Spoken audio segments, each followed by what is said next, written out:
chapter 621, whispering. 1284. Abu Hurairah radiallahu anhu said, some people said, Messenger of Allah, we feel in ourselves something that we do not want to speak about, even if we were to receive everything that the sun shines on.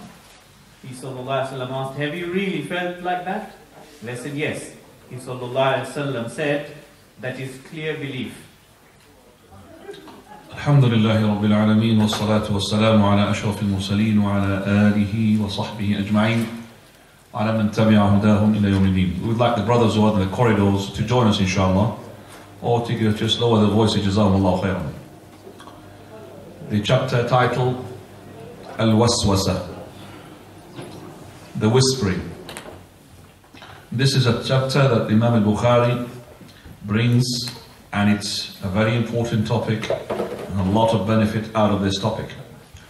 It is a warning against the waswasa, and it is a remedy also for the waswasa and how to cure it, and also criticizing the waswasa. Al-waswasa is the one which is the whispering that comes from the shaitan, that comes from the shaitan. As Allah subhanahu wa ta'ala, He says, قُلْ أَعُوذُ بِرَبِّ الْفَلَقِ مِنْ شَرِّ مَا خَلَقَ ومن شر غاسق إذا وقب ومن شر النفاثات في العقد ومن شر حاسد إذا حسد. Also he said قل أعوذ برب الناس ملك الناس إله الناس من شر الوسواس الخناس الذي يوسوس في صدور الناس من الجنة والناس. So he says من شر الوسواس الخناس. So you seek refuge in Allah subhanahu wa ta'ala from this whispering of this shaitan. A shaitan is an enemy to mankind. As Allah subhanahu wa ta'ala, He says in Surah Fatir, إِنَّ الشَّيْطَانَ لَكُمْ عَدُوٌ فَاتَّخِذُوهُ عَدُوٌ. Verily shaitan is for you as an enemy, so take him as an enemy. So basically, a person, he needs to take the shaitan an enemy. No matter what he does to satisfy the shaitan, it will not take place. He will be more of whispering to you. The way to tackle him is to take him as an enemy. And the best remedy and cure from the shaitan is the obedience to Allah subhanahu wa ta'ala, and to strive against your whims and desire, against everything that the shaitan wants you to do. And that needs a power, needs patience, needs jihad. And the waswasa is something that strikes always the person who is righteous, the person who is pious. It was said to Abdullah ibn Abbas, verily, the Jews, they claim that the shaitan do not make waswasa, whispering to them in their prayer. For verily, Ibn Abbas, he said, what does a shaitan need to do in something which is already been ruined? What does a shaitan want to do in a house or in a heart which has already been ruined? So that means the shaitan also only goes to the hearts which are full of iman. He comes to his ibadah, to his worship. So he comes to your wudu and whispers, comes to your prayer and he whispers. He comes to your salah, he whispers. He produces for you endless thoughts. Those thoughts are trying to divert you away from the ibadah until you leave the ibadah itself. And that's what happened to the waswas. And that is why it's a chapter important, and I wish it, the audience, I'm pretty sure more than us that need to talk about and learn about this topic. It's a very important topic. That is the waswasa. For verily I know some people had left the prayer because of this, because of the waswasa. They left the prayer because they couldn't really control their wudu. You see, the thoughts that come to your mind are of two types. One, which comes suddenly, without any permission. You just find thoughts are attacking you, and you repel them. That's no worries about it. That will not harm you. So any person who receives a waswasa, whispering, that comes to him, especially the righteous, and attacks him. Let me take this away from Abdul Qadir because he wants to see. And attacks him. So he pushes them away. That waswasa, you don't have to worry about it, because You did not choose it. You did not increase it. You did not add to it. You did not go thinking of it. You did not implement it. You did not say it. The insan, the human being, only becomes from the muwaswasin if he obeys the shaitan in these thoughts that have entered into your mind. So the only Allah subhanahu wa ta'ala would account you for what you bring out either into your limbs or onto your tongue.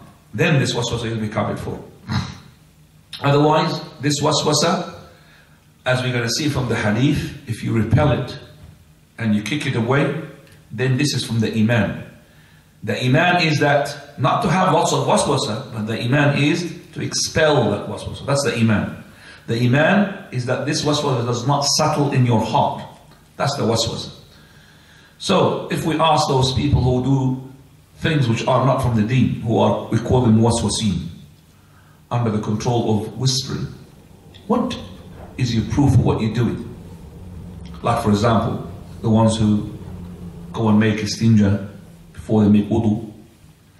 They all do all sorts of things which are not from the Sharia. So to make sure that they are clean, they start squeeze their private part.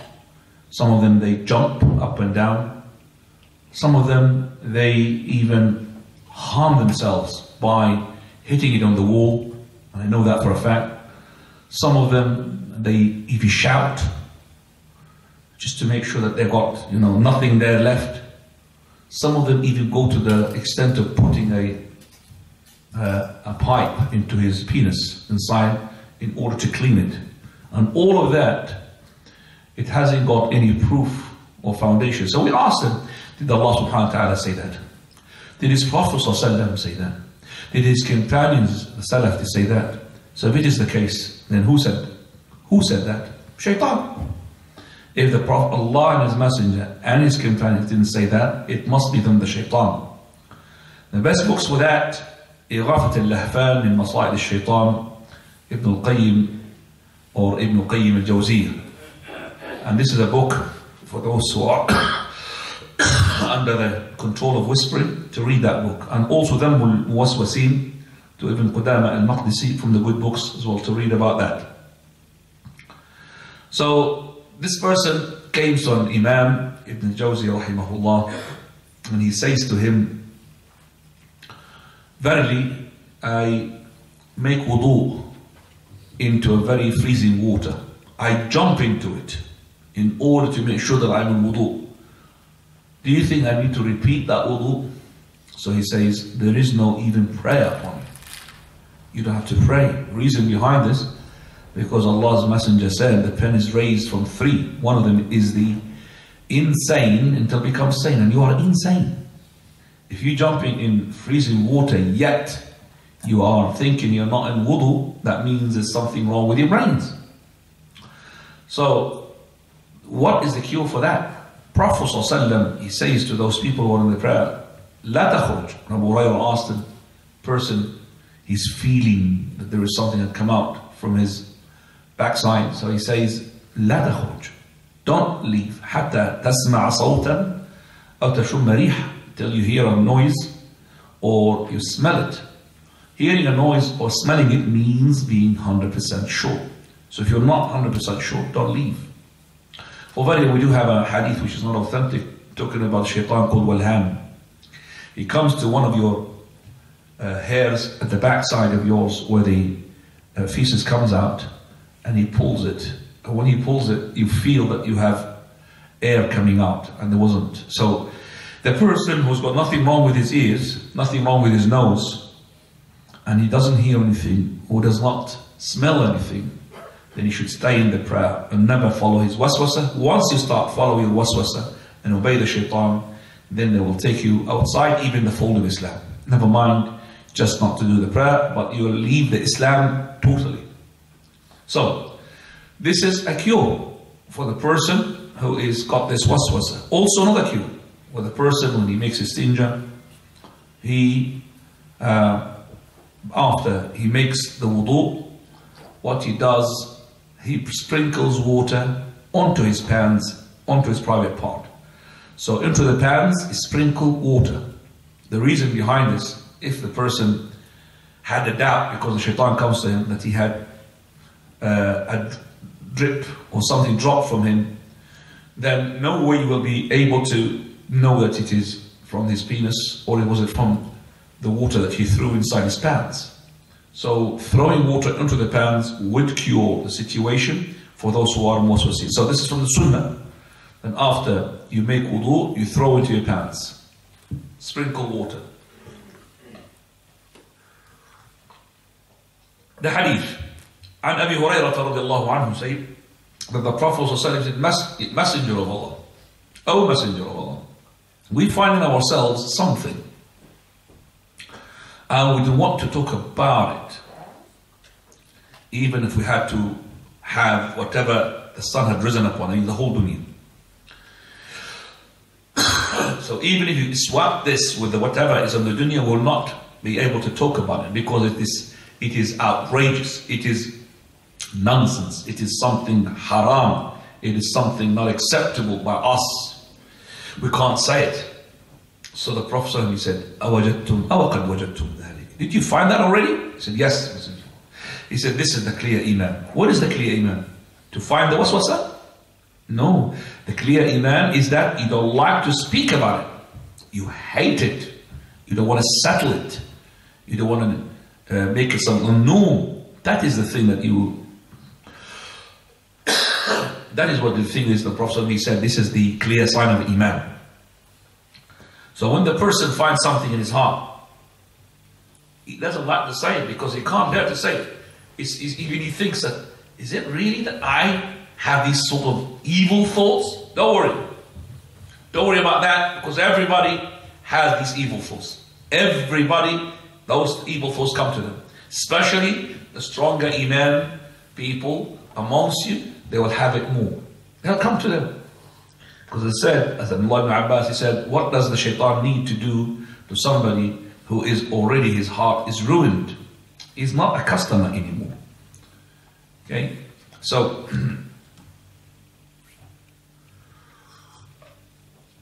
sometimes a person thinks about something which is, to do with, a'udhu billah, doing the fahisha, coming to him, to his own closest people from the family. Sometimes it comes to him that even, a'udhu billah, to do with Allah subhanahu wa ta'ala. And which is worse than that, which comes now 127, 1286. And let's hear about that. Now.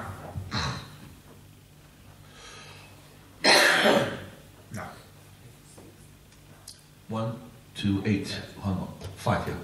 1285 is Babu Dhan, which is, Babu Waswasa, which is unauthentic. Go ahead to 106. Now, talk. 1286.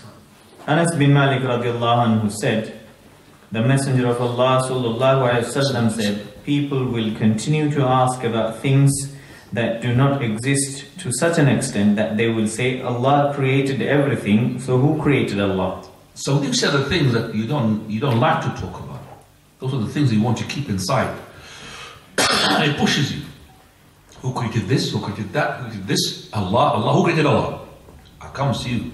Have Allah khaliqu kulli shay. Now, there are two ways of tackling it. One way was to go and talk about logic. Can I just ask the DD boy, come forward. Don't leave gaps. Yes, Jazakallah khair. Don't leave gaps. Go inside. Either we're going to go to logic. Oh, well, Allah is the creator. How can it be the created? Okay. But if you do that, there will be another logic coming from the shaitan to beat that logic. You understand? And a logic will come, an endless logic. What's the point? This is not the cure. The cure is what the hadith of the Prophet said. So we have a hadith to tell us what does the person need to say once he has this thought, who had created Allah. And I'm talking about here, this is the category of those people who comes with this thought penetrating, coming onto them, and he doesn't believe it. I'm not talking about an atheist who doubts the existence of Allah. and he's trying to negotiate. He says, you know, who created Allah? We don't say to him, go say, Qul huwa Allahu ahad, Allahu samad. It doesn't work with him because he doesn't really believe. That is the one that we need to reason with and talk to him bit by bit in order to bring him to Allah subhanahu wa ta'ala, that is the creator. Who created heaven and earth? Who created this? Who did it? Those things you're telling me have no creator, they came by themselves. What so intelligent person you are to believe such a thing? You're not, of course. But the ones who are like a person who just came with this thought, who had created Allah? So the Prophet ﷺ tells us in the Sahih Bukhari and Sahih Muslim, and we have one which is complete in Silsila Sahihah of Shaykh al-Albani, 118. Where the Prophet ﷺ, he said, يُوشِكُ النَّاسِ يَتَسَاءَلُونَ بَيْنَهُمْ. The people are about. That was going to happen. And it happened at the time of the companions. They're about to ask in between themselves, who has created this, who created that? Until one of them would say, Allah created that. So who created Allah? So if they say this, then say, Allahu ahad, Allahu samad, lam yalid wa lam yulad, wa lam yakul lahu kufuwan ahad. That's maybe what Gaddafi taking that verse from, you know that? True or not? It's a verse. Prophet said it as a verse. Allahu ahad, Allahu samad. I'm not saying just this as well. Tafsir Tahir bin Ashur, wallahi, that was being said. In the tafsir. So those who claim that Gaddafi had said it, I haven't heard it. And somebody ought to prove it to me. He did not prove it, he failed. Okay? I'm just saying, he said more worse than this. He said, me taking the mick out of a religion, I'm saying. But this is, I said to you that al-bitana, the confidence of the people, of the leaders. They might give him this, look, to be distinguished from other kings, you know something that other people they don't know. And they come up with this hilarious thing. Allahu ahad means Allahu ahad. Allah is the one. Allahu samad. Allahu samad in himself, sustainer. Samad, he doesn't need anybody to support him. Supporter for everybody. Lam yalid wa lam yulad. Does not beget nor begotten. There's nothing like onto him. Whether this universe and outside the universe and outside the universe, no matter how far you go, there's nothing like onto him. So, this is another one, another cure. And then he said, let him spit on his left 3 times. And let him seek refuge from the shaitan. So, in these ahadith, which we have seen, or this hadith and others we have seen, that when the person has a waswas of the shaitan, he says to him, who had created Allah, then you say the following. There's another hadith he says, Amantu billah wa rusulih. That's number 1. So I say, Amantu billahi wa rusulih. Allahu ahad, Allahu samad, lam yalid wa lam yulad, wa lam yakul lahu kufuwan ahad. Let him spit on his left 3 times, and let him seek refuge in Allah and shaitan, refuge in Allah from the shaitan. And if he does that sincerely, believing in Allah's messenger, command, believing in Allah subhanahu wa ta'ala's command, having his heart set for that, his waswasa will cut off. He will not come back to him. That's it. And that's a cure. Because the Prophet said, فَإِنَّ ذَلِكَ يُذْهِبُ عَنْهُ مَا يَجِدُ. Verily, this will kill off what he finds. It wipes it out. And the shaitan will go away. This is from the prophethood teaching to us. That is, instead of negotiating why and how Allah is not the creator, is being created, it's better to say those words of the Prophet sallallahu alaihi wasallam. And the Prophet and Allah Azza wa Jalla said, وَإِمَّا يَنزِغَنَّكَ مِنَ الشَّيْطَانِ وَإِمَّا يَنزَغَنَّكَ نَزْغَ مِنَ الشَّيْطَانِ نَزْغٌ فَاسْتَعِذْ بِاللَّهِ. When you have a shaitan whispering to you, then seek refuge in Allah subhanahu wa ta'ala. The shaitan will come to you from all directions. From the above, from below, from the right, from the left, from front, from behind. It comes from everywhere. He wants to basically do damage as much as possible to the believer. And that's an oath he swore once Adam alayhi salam was created. He said, verily, لَإِن سُلِّطُ عَلَيْكَ لَأَهْلِكَنَّكَ. If I have the power against you, I will destroy you. وَإِن سُلِّطُ عَلَيْ لَأَعْصِيَنَّكَ. And if you have the power over me, I'm going to disobey. So this is an oath he had made from the beginning. And that is why he reminds us, as soon as we get being given birth from our mothers, he just comes and poke. And he pokes, and when he pokes, he says, I'm there. And that's what the baby cries, I'm there. So the shaitan is our name. Coming to the following hadith, following chapter 622. Now, Chapter 622, Suspicion. 1287, Abu Hurairah radiallahu anhu said, the Messenger of Allah sallallahu alaihi wasallam said, beware of suspicion. Suspicion is the worst type of lie. Do not spy, do not fight each other, do not try to ensnare each other in sales, do not envy each other, and do not hate each other. O slaves of Allah, be as brothers. Again, please. Abu Hurairah radiallahu anhu said, the Messenger of Allah sallallahu alaihi wasallam said, beware of suspicion. Suspicion is the worst type of lie. Do not spy. Do not fight each other. Do not try to ensnare each other in sales. Do not envy each other. And do not hate each other. O slaves of Allah, be as brothers. This is Bab al-Dhann, a chapter to do with Dhann. A Dhann which is not certainty. A Dhann is to think of something and you're not sure about it. So Dhann. So you're not 100% and you start believing what you are thinking, which is not 100%. A Dhann.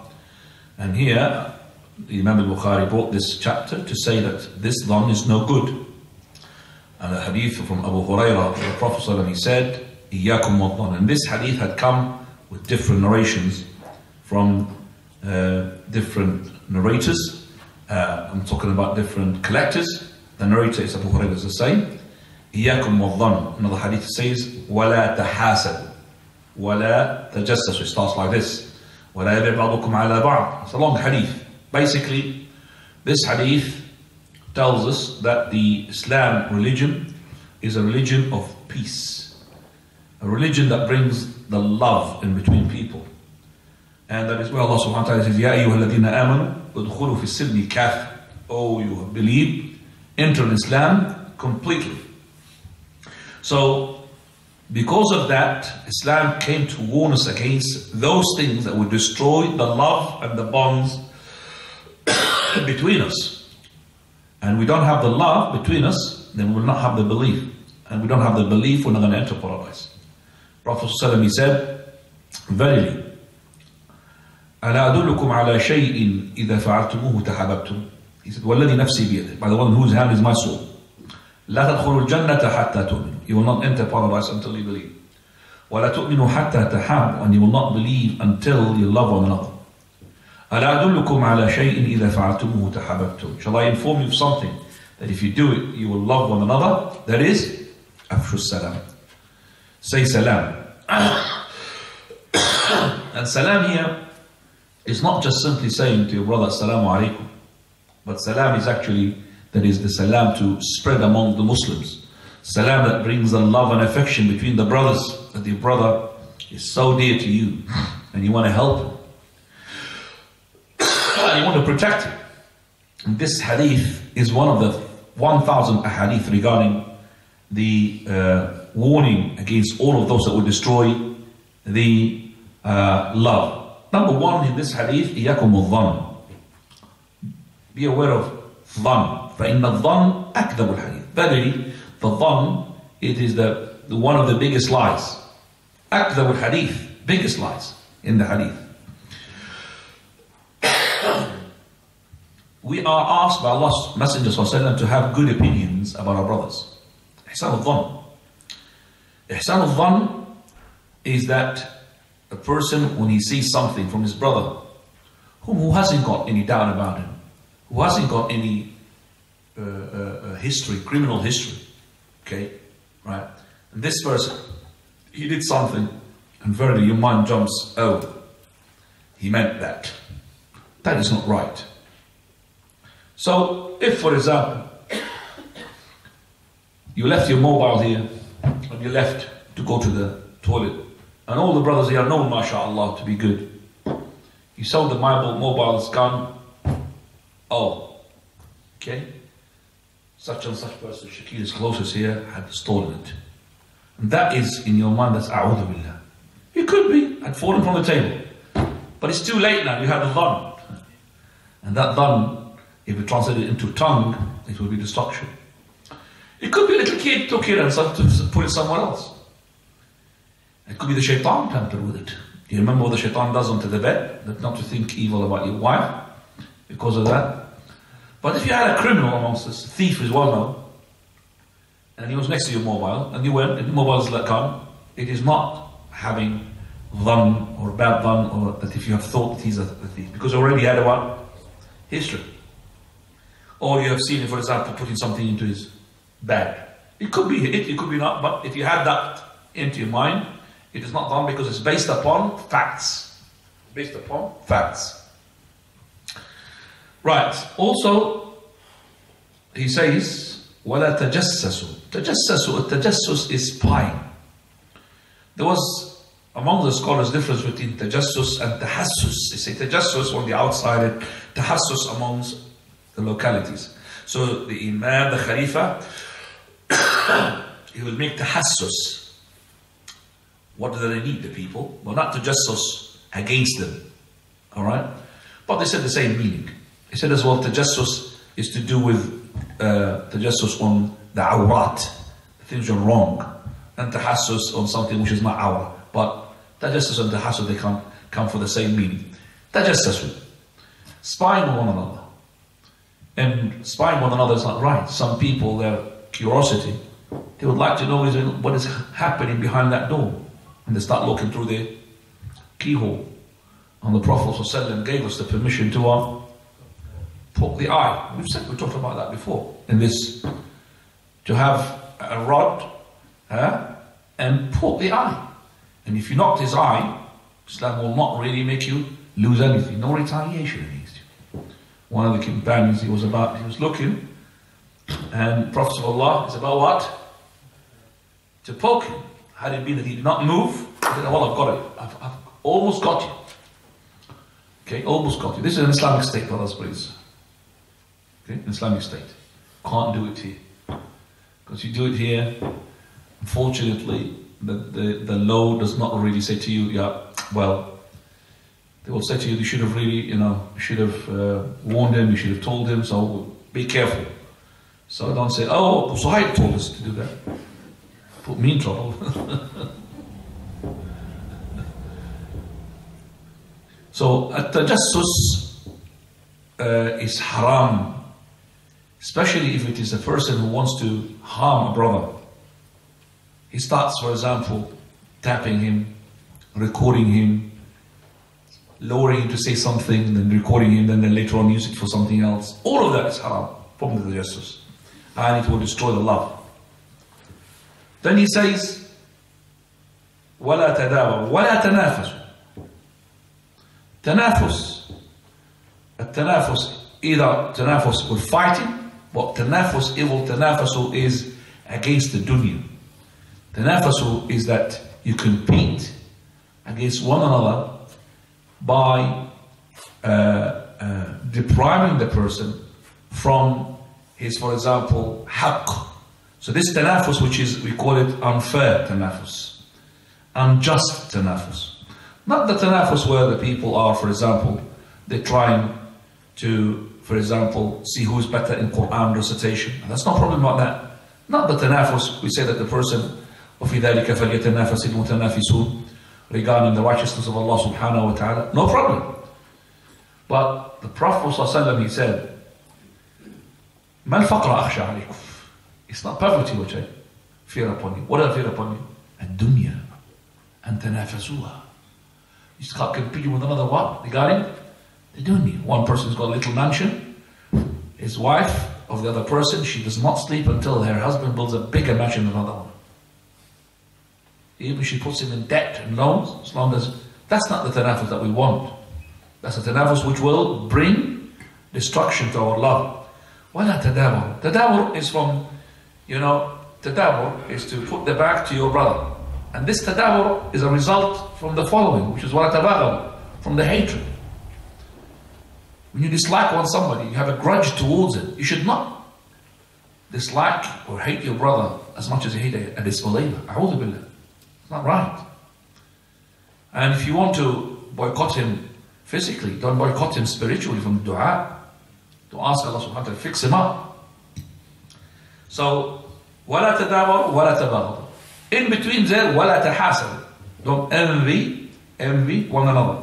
Envy, as was the result of the first crime on earth, that Qabil killed Habil. One of the sons of Adam killed the other one because of the envy. That one he didn't like what Allah had given that person, he killed him. So this is, I said, the first crime was happened because of the envy. Envy is al-haliqa. The one raises the religion. Al-haliqa, al-hasad. As the Prophet said, al-haliqa. لا تحلق الشعر إنما تحلق الدين. Does not shave the, haliqa means the shaver. Does not shave the head, but it shaves off what? The religion. دب إليكم داء الأمم من قبلكم. The disease of those people before you had gone into you, Muslims, Ummah Muhammad, had crept into you. دب إليكم داء الأمم قبلكم. الحالقة. هي الحالقة. This is the shaver, the shaves of the religion. What is that? Al-hasad. Envy. To have envy. Wallahi destroys the people, the brothers. SubhanAllah. The fire of the envy in the heart of a believer, it will not settle down until it destroys him, destroys the other person. I'll tell you what, if you want to have a big impact against your enemy, the biggest thing that you could do against your enemy is to make him to envy you. He cannot sleep the night. Every time Allah blesses you with something, this guy, how did he get this? How did he get that? How did he get this? Why did he get that? He must be a smuggler. He must be doing dodgy deals. Where's the good opinion? Where is it? SubhanAllah. Straight away he jumps to the conclusion. He must have done this and he must have done that. How did he build this house? How did he get this car? Yeah, how did he get this car? Well, it's not your business. Mind your business. You know maybe Allah subhanahu wa ta'ala killed for him one of his family. And he was rich. As the Prophet ﷺ, he said, he will make someone of his family to die and then he becomes what? A multi-billionaire one night. Allah gives him. So why are you worried about that? And that is in the dunya, you look at the one who is what? Below you. And in the akhirah, in the things you have to do with the deen, look at the one who is above you. In the dunya, look at the one who is below you. Then this is ajdar. This is better for you, and it will make you to what? Respect the blessings of Allah on you. Otherwise, أن تزدروا نعمة الله عليكم. You will just say, oh, what is this? Allah's giving me, old banger and giving him that Porsche. That's what you should say. Always look at the one below you. If you haven't got a car, look at the one who has got no legs. You've got legs, alhamdulillah. Alright? The one who's got legs and no legs, look at the one who's got no legs and no hands. The one who's got no legs and no hands, look at the one who's got no legs, no hands, not even can see.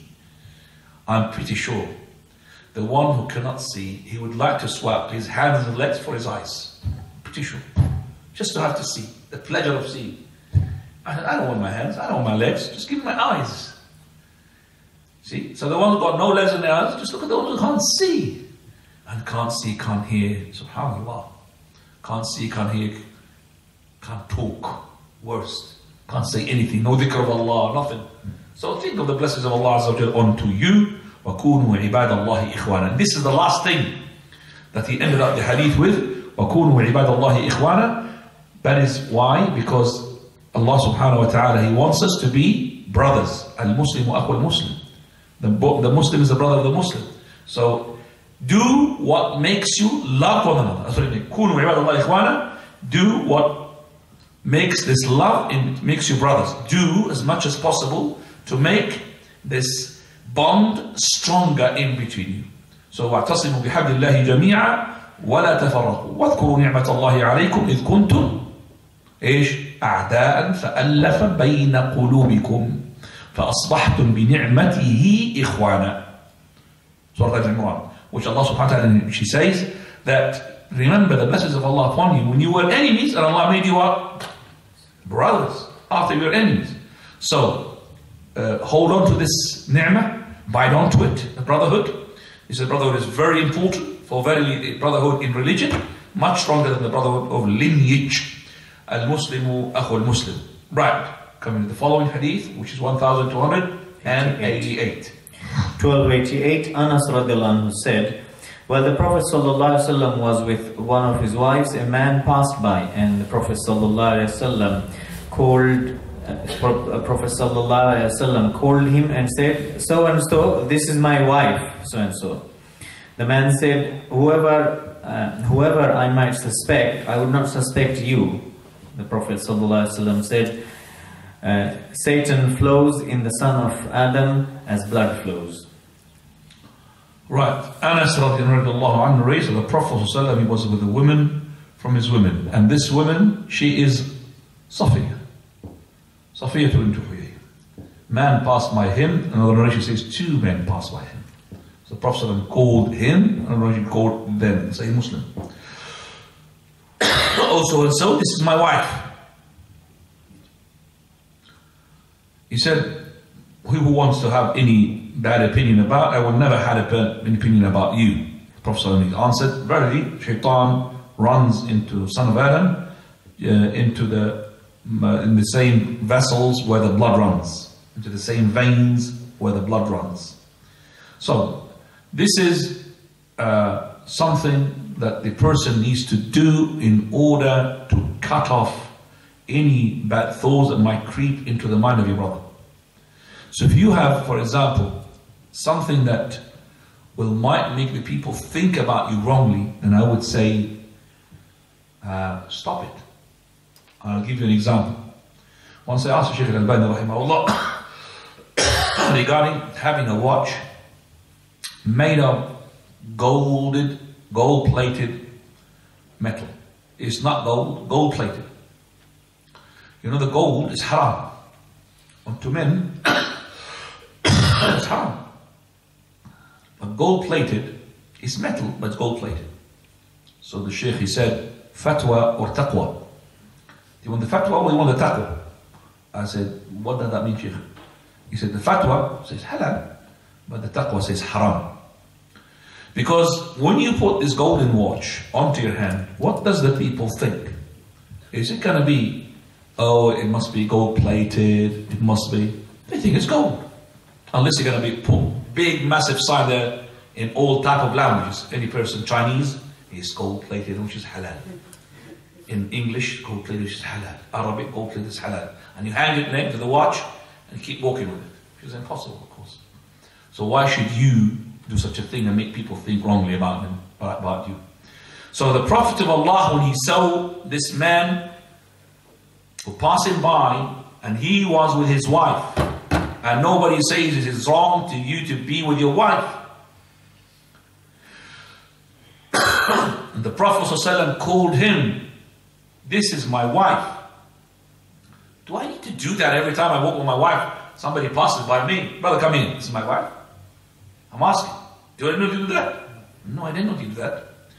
This is an incident that took place where the Prophet ﷺ, he was in his i'tikaf. And an i'tikaf is not supposed to want to make any approach to women. He's in his i'tikaf. So his wives used to give him a visit while he was in his i'tikaf. I'tikaf means seclusion, on his own, worshipping Allah subhanahu wa ta'ala, it's up in the Quran. So his wives used to come to him. And in turns, remember, we have 9 wives. The Prophet when he died, he had 9 wives. He used to come in turn. One of them is radiallahu anha.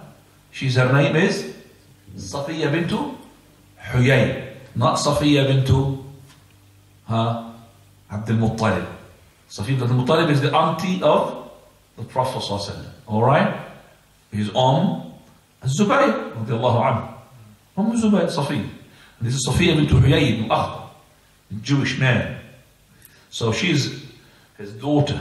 So Safiya, she came while he was in his seclusion, and her house was in the house where she used to live in Usama ibn Zayd.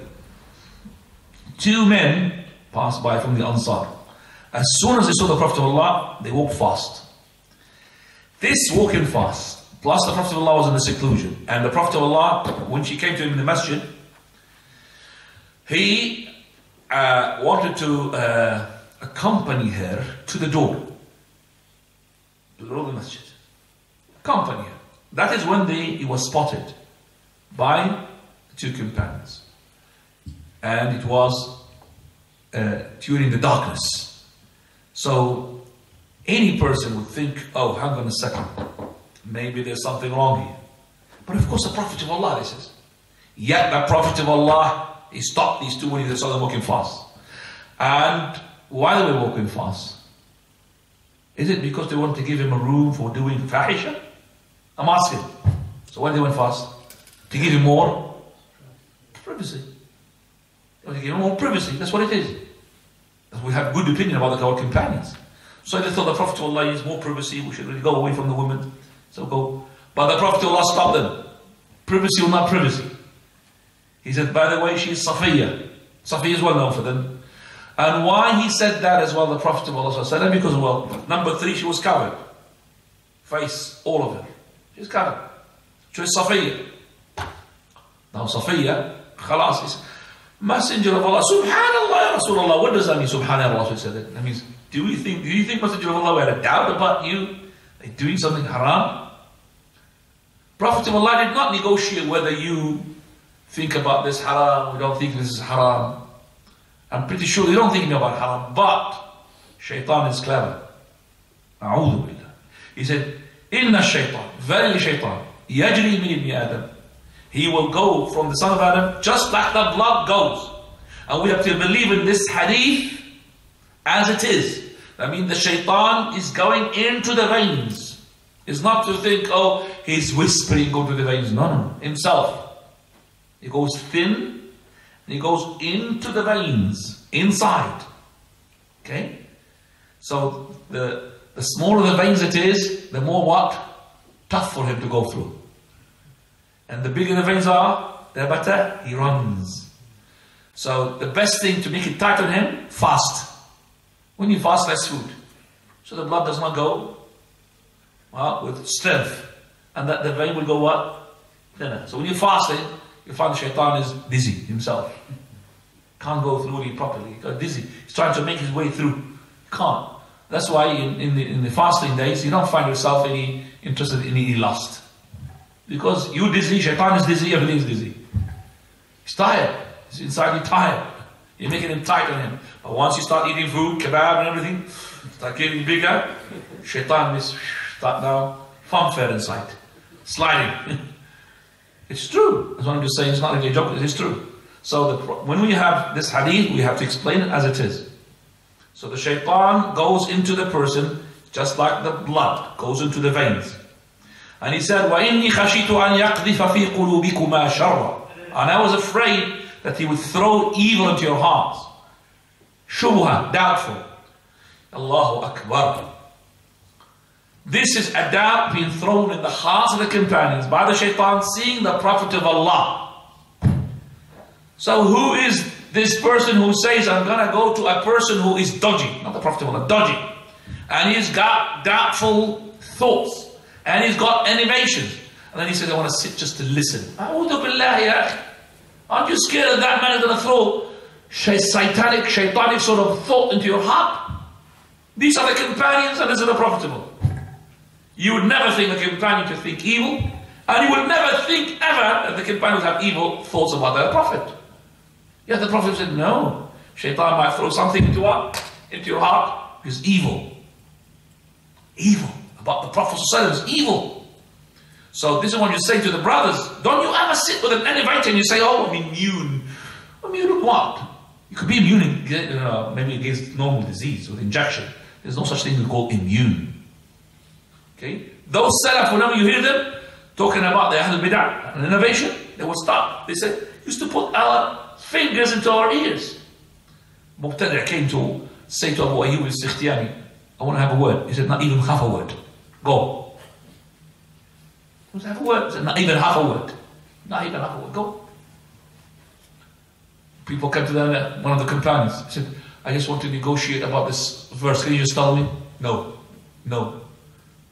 So they left. He said, why don't you answer? He said, I was scared that they're going to be interpreting a verse which would be wrong and that will be stuck to my heart. Ya akhi, wallahu akbar. Those are salaf, which are much stronger than us in Iman. They are afraid of themselves. And you say to me that you're immune? You go and just onto the internet and listen to whoever you like? Brother, you're going to drown into that ocean. This is an ocean. You don't know how deep it is. You go onto the website, click, flick. I'm not talking about lust and desires. Worse, the spiritual ones, the doubtful ones, the bid'ah ones. That's the one. Click into, you think it's good, and you end up being Qadiani. You end up with A'udhu Billah. You don't end up with what? You listen. Don't let your listen to ear to everything, which is like your ear, like a Dumbo ear, listen to everything. Huh? No, you have to filterize it. You can't. You can't listen to this person. I know when he goes wrong. MashaAllah. MashaAllah. The scholars, they are really scared to listen to these people. I know when you go wrong. Anything goes into your heart and is wrong, it's very hard to take it out. Very hard. And it'll be lingering, your mind lingering. Subhanallah. إن الشيطان يجري من الإنسان مجرى الدم وإني خشيت أن يقذف في قلوبكما شرا. Right, so this is to tell us, verily brothers, that the shaitan is an enemy to us, and the shaitan is always grabbing the opportunity to do as much as he can. The Prophet ﷺ, one day he was with a man, and that man, he was behind him, Abu Mulayh, onto the animal, and the camel had sort of tripped. Something had happened. So what he said, this man, ta'isa shaitan. He insulted the shaitan directly. Ta'isa shaitan. So the Prophet ﷺ, he said to him, don't say ta'isa shaitan. For verily, if you have said that, the shaitan will go up bigger and bigger. قال حتى يكون مثل البيت, until he becomes like what? The house. And he would say, by my might, and by my power, I made him to insult me. But say, Bismillah, A'udhu Billah, in the name of Allah. I seek refuge in Allah. If you say that, shaitan will go up small. So the shaitan goes small and goes what? Big. It will go small, and the small means small as humiliated, until he becomes like a fly. Until he becomes like a fly. So this is a hadith that tells us that the shaitan should be fought by Allah's words, not by our words. If you start swearing at him, he likes it. And also you could make the shaitan cry by worshipping Allah subhanahu wa ta'ala. Every time you hear the verse which is surah called sujood, you make prostration, shaitan will go away and he start crying. Woe to me. He was being commanded to prostrate and he prostrated. And I was commanded to prostrate and I did not. Woe to me. And he started crying. So this is making the shaitan cry. Also, we find that the Prophet ﷺ, who told Uthman ibn Abu al-As, Uthman ibn Abu al-As, a person who had even left the prayer. This person, he started to pray and he doesn't know how many rak'ah he prays. And this is a question we've asked a number of times. Is the person who is under the possession of the shaitan, who does not pray, is he going to be accounted for what he does? That depends how much possession and how much control the shaitan is over him. So if this person is fully under the shaitan power and he does not pray because of the shaitan is controlling him, Allah subhanahu wa ta'ala will not account him for that. But if this person is partially and partially not, and the effect is just partially from the shaitan, but he himself is not praying, then he will be accounted for that. Uthman ibn al-As, he used to pray and he doesn't know how many rak'ah he used to pray.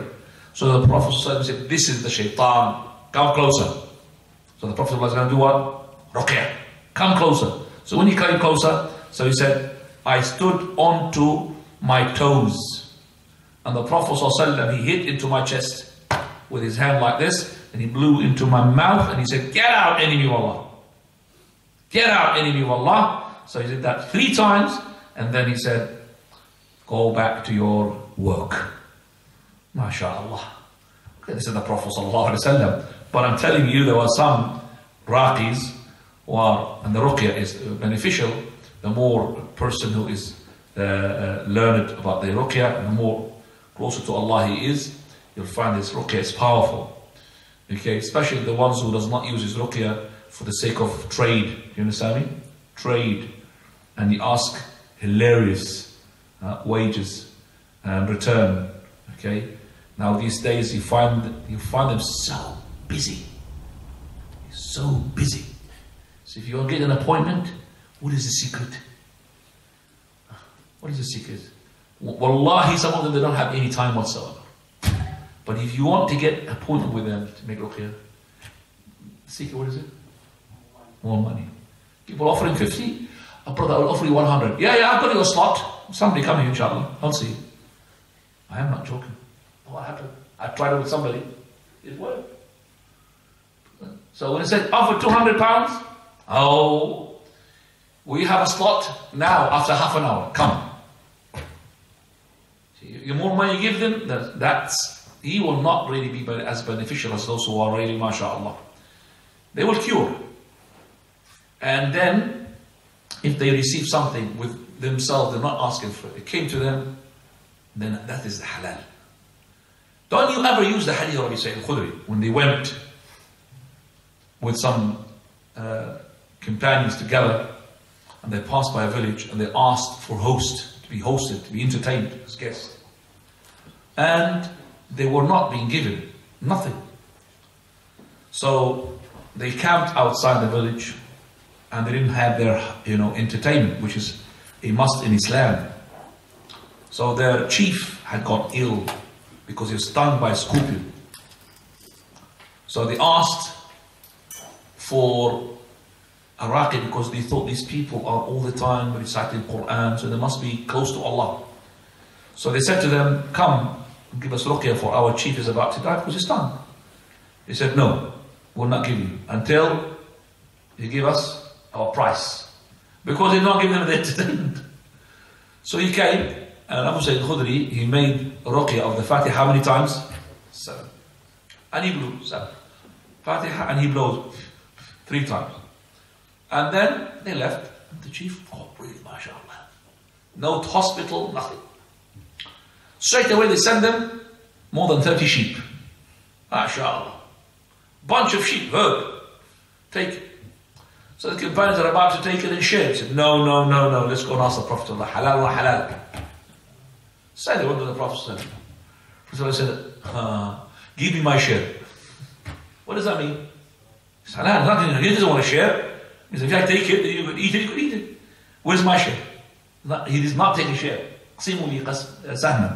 And he said, Abu Sa'id, how did you know it's a ruqya? The Fatiha, how did you know it's a ruqya? So the Fatiha is the greatest verse in the Quran, the greatest surah in the Quran, no doubt about that. 7 times with this blowing. Now you say 7 times, don't say, oh, I'll make it 8 times, because there's no Prophet to approve that for you. Okay? Prophet will approve the 7 times. He approved also the 3 times of the Fatiha. So this is a ruqya being done onto that person, and it was helpful. Look, if you're going to talk about it, it's going to be a class on its own. And I know it's a very interesting topic. If I'm going to announce, for example, a lecture about jinn and talk, you're going to find a full masjid, always. They like the jinn, things they don't see. They like these stories, you know. Is it true? Isn't it true? True. So that's the problem. Tell them about this Kitab al-Tawheed, you'll see how many people will turn up Kitab al-Tawheed. You'll be surprised. Because you're the one who's interested in it. You will see. Kitab al-Tawheed, we're going to come to it. Allah musta'an. Allahumma ya Rabb. فقه هذه الأمة في دينها. This is the dua I have memorized from Sheikh Ibn Baz rahimahullah. Every time makes the dua and the Taraweeh prayer. Allahumma فقه هذه الأمة في دينها. Now I understand the meaning of that. If Allah gives the fiqh to this ummah in the deen, khalas, this ummah's triumph, victory. But the ummah is ignorant, most of it. And ignorance should be a bid'ah in this ummah. طيب. There's lots of stories about it. As I said, even the child, Prophet of Allah, was passing by. There was a woman with her child. She said, Messenger of Allah, this baby does not sleep out of crying all night. So the Prophet ﷺ He took the child, he put it on top of his camel, put it on top of his lap, and he started reciting on him and saying, "Ukhruj adu Allah, ukhruj adu Allah, ukhruj adu Allah," 3 times. And then he gave the baby back, and then he said to her, after 3 days, or some days, we'll come back on this road. Tell us what happened. This is a doctor who wants to know what happened to his cure. It's very important to know what happened. So if a person who's Raqi, good Raqi, please brother, tell me what's happened later on. So I could really, So the Prophet, well, I want to know. So he's not really sure it's going to be cured or not. So he wants to make sure. So when the Prophet got back, the woman, she was there in the same plot, same time, same promised date and everything. And she has with her the baby, and she has with her 3 sheep. MashaAllah.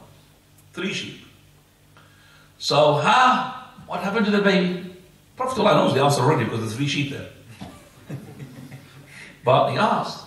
So she said, Messenger of Allah, since you recited on him, he is MashaAllah, sleeping and everything.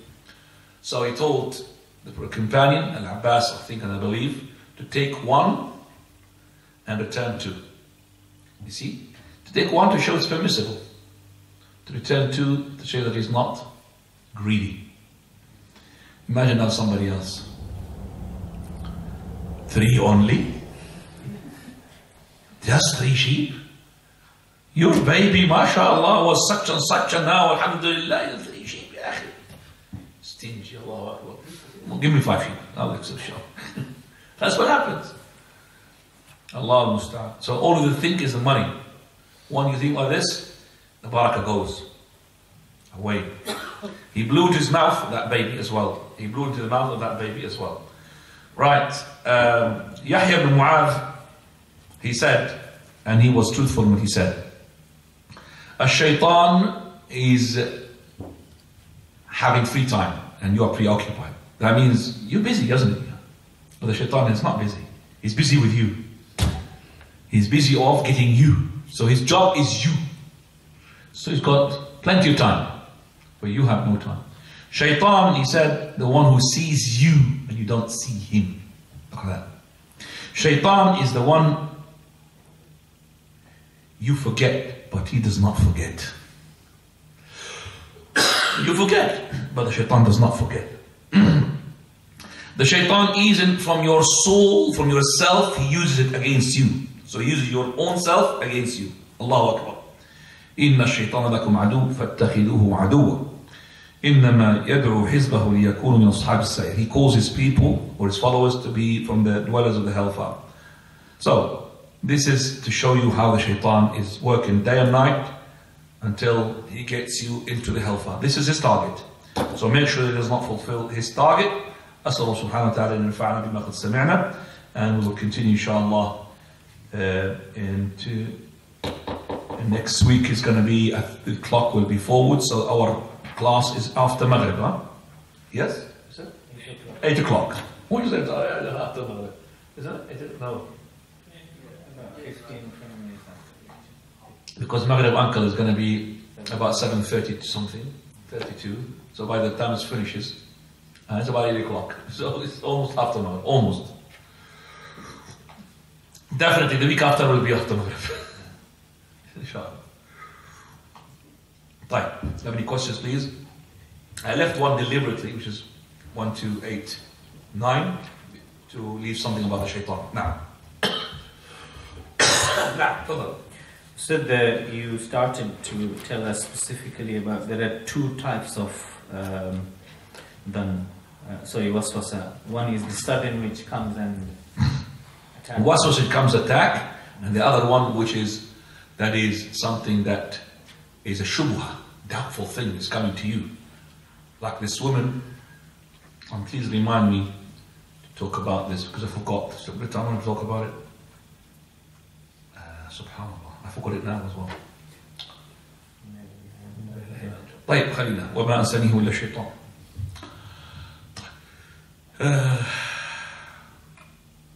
The one that makes you always like for example, there's a woman who came to, and I think I said that here, she was asking me regarding alhamdulillah, regarding what, so? What? Huh? The mountains are pigs. Rawasi. The word rawasi. That's shubha, isn't it? So she can't just say, Amantu billah.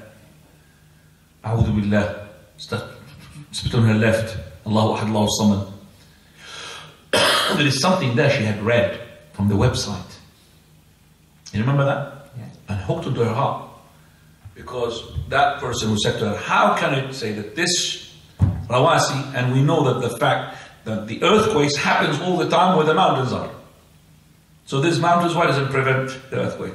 And he doesn't know that, I'll call him the idiot, sorry, doesn't know that the meaning of rawasi is not for anchors to stop it from making earthquakes, but it's actually to slide. To dance, yeah, to slide. It's nothing to do with the earthquake. Otherwise, they know for a fact that this earth, if it hasn't got these mountains, it will be like a swaying earth.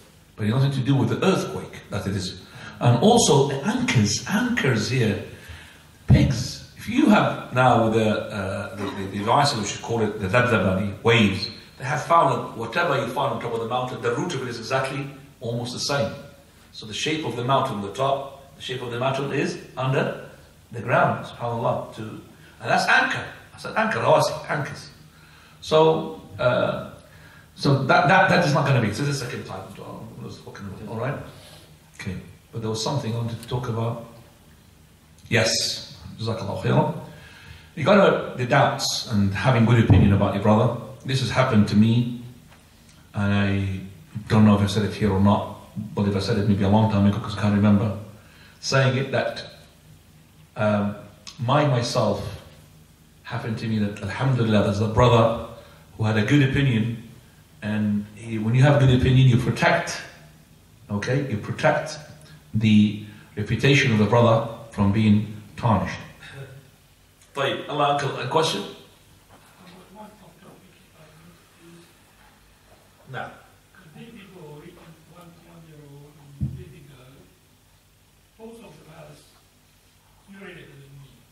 Both of them? Have passed water on me. Urinated. Different times. Huh? Both urinated on you? Yes, different times. As a grandpa. I know for one you sprinkle water and the other one you wash. I forgot which is which. Alright. First of all, the boy and the girl, okay? The boy and the girl, when they are young, we deal with them separately. The girl, regardless whether she's an adult or young, we have to wash. We have to wash for a number of reasons. Because the Prophet ﷺ said, you have to be from the female, you have to wash. Well, number two, we know that the women, the female urine is in one spot. So it's easy to wash. Okay, uncle? The urine in one spot. And they've as well, maybe scientifically it's found that the urine of the female is more of stinkier than the male. Whether this or not, we work for the female. But for the male, if he's unweaned means he's not depending upon food, depending upon his mother's milk. And I'm emphasizing his mother's milk. It's called unweaned. If he takes this and that, we will go to the which was more. Is this the milk more or the food more? If it's the milk more, it's called unweaned. And his urine, because the Prophet ﷺ, he said that fihi rush, that is it's not al-ghusl, fihi the sprinkling of the water, because of a number of issues. Number one,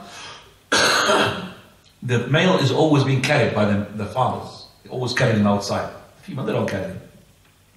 Number two, the male urine mechanism is different from the female.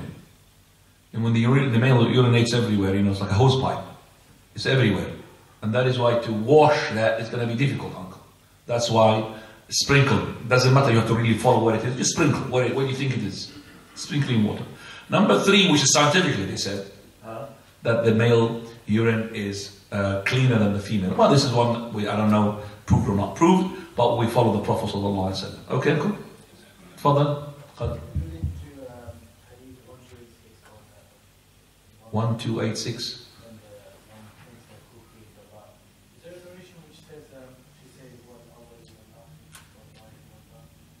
is there in relation to says al-awwal al-zahir al-akhir al-batin? Wallahi, I didn't. You are tickling my memory. But when I collected, what do you say regarding this issue? I found amantu billah. I found Allahu ahad, Allahu samad, lam yalid wa lam yulad. Amantu billahi wa rusulihi. Sorry, Allahu ahad, Allahu samad, lam yalid wa lam yulad. Lam yakul lahu kufuwan ahad. Ista'id billahi min shaitan, and spit on the left hand side 3 times. Wal-awwal wal-zahir, it comes to my mind. كلمة طيبة. But let me just check it, inshallah. And while I'm answering a different question, I might, that would be good to add it as well. Now, have any question, please? تفضل يا شكيل.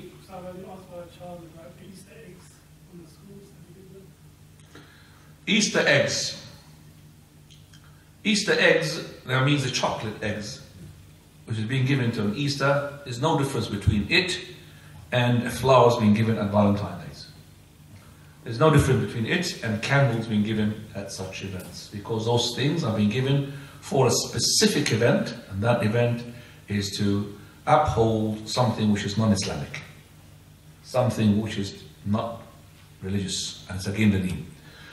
So we say to the brothers, if you have been offered by these people Easter eggs, you have to really make sure to tell them, I can't accept that, because it represents that thing, and you have to get used to your children as well, not to eat them from the schools as well. But if you had somebody thrown Easter eggs onto you and you don't know who it is, it's chocolate.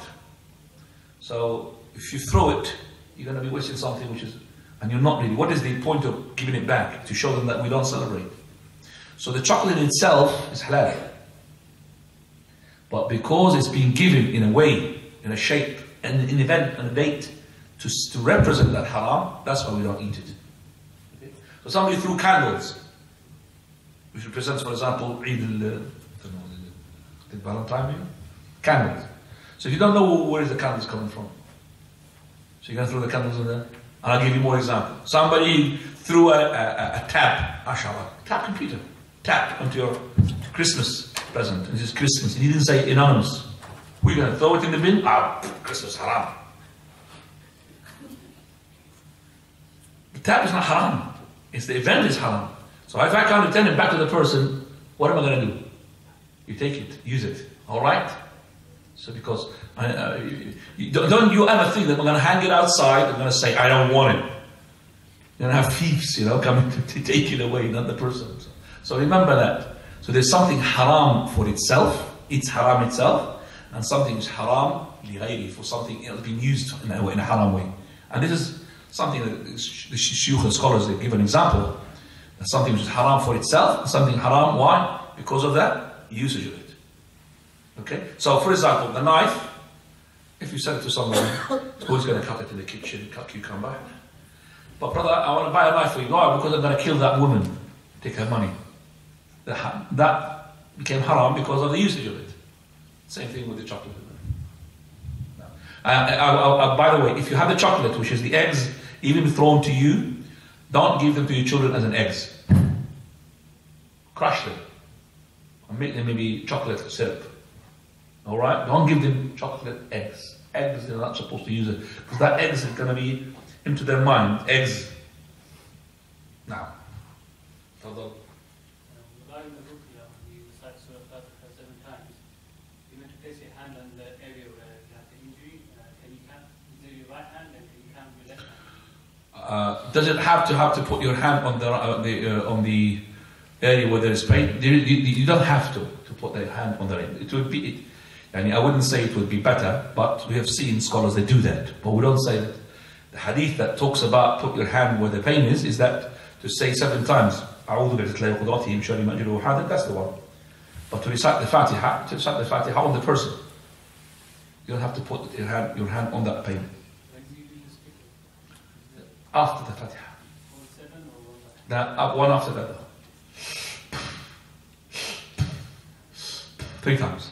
Right, let me just now, what is the hadith you asked me? I'm going through it. Okay, yes. Okay, anybody? Last question?